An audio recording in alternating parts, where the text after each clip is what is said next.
Students, आज हम फिर से पॉलिटिकल साइंस के इस चैनल में आपसे मिल रहे हैं। हमको ज्ञात है कि इस चैनल में हम लोग पॉलिटिकल साइंस के बेसिक कॉन्सेप्ट को समझने का प्रयास करते हैं।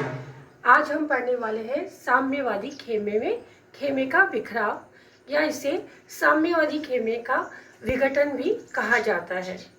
स्टूडेंट्स, आपको ज्ञात होगा कि जब सेकेंड वर्ल्ड वॉर खत्म हुआ था, उसके बाद से विश्व दो भागों में बट गया था या दो खेमों में बट गया था।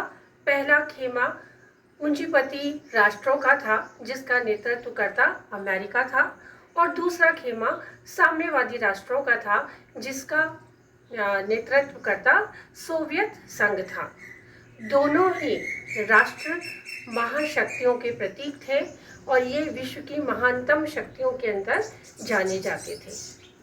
विश्व की महानतम शक्तियों में वैचारिक मतभेद होने के कारण इन दोनों में आपस में टकराव की स्थिति हमेशा बनी रहती थी।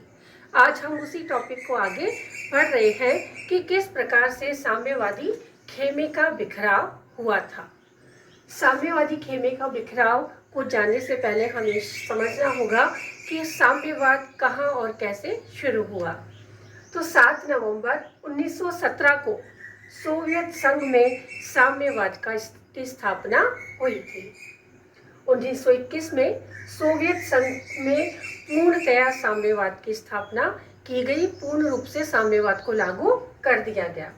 उसके बाद में साम्यवादी पार्टियों में अलग अलग समय में अलग अलग महामंत्री बने, जिसमें लेनिन, स्टालिन, ख्रुश्चेव और ब्रेजनेव ने अपने अपने कार्यकाल में साम्यवाद को खूब ऊंचाइयों तक ले जाने का प्रयास किया और खूब प्रचार प्रसार किया, और साम्यवाद खूब फलीभूत भी हुआ।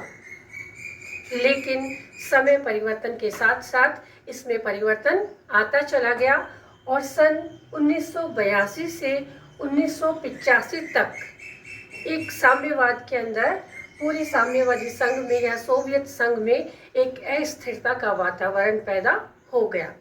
उस अस्थिरता के वातावरण के अंदर ही 11 मार्च 1985 में गोर्बाचेव ने महामंत्री का पद संभाला। साम्यवादी पार्टी के अंदर महामंत्री जब गोर्बाचेव बने तो इन्होंने अपनी कार्यशैली में परिवर्तन किया और एक नए सिद्धांतों का प्रतिपादन किया। इन्होंने ग्लासनोस्त और पेरेस्ट्रोइका और उस्कोरेनी जैसे नए सिद्धांतों को साम्यवादी सिद्धांतों में जोड़ दिया गया और नए सिद्धांतों को लागू करने की बात की और लागू किए और क्रियान्वयन हुआ।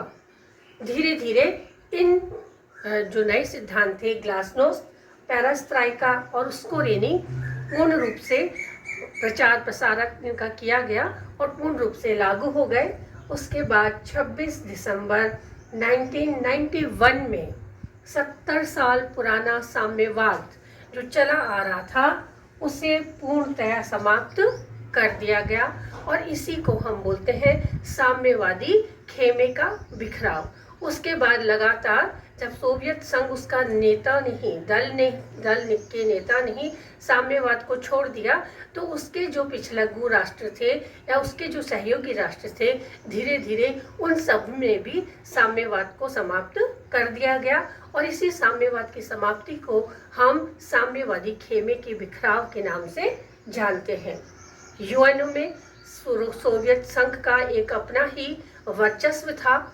उसे यूएनओ ने उस सोवियत संघ के समस्त अधिकार और समस्त उत्तराधिकार और उत्तरदायित्व थे वो रूस को सौंप दिए और अब सोवियत संघ का नाम रूस के नाम से ही जाना जाता है।